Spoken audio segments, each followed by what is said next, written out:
જો બરબાદ થતા રહી ગયો છે તો પુણ્ય આગળ આવી અને કોનું રહ્યું છે?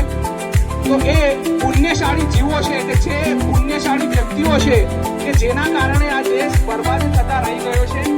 અને એવા જ એક પુણ્યશાળી આપણે બહાર ક્યાંય જોવા જવાની કે બહાર ક્યાંય શોધવા જવાની જરૂર નથી.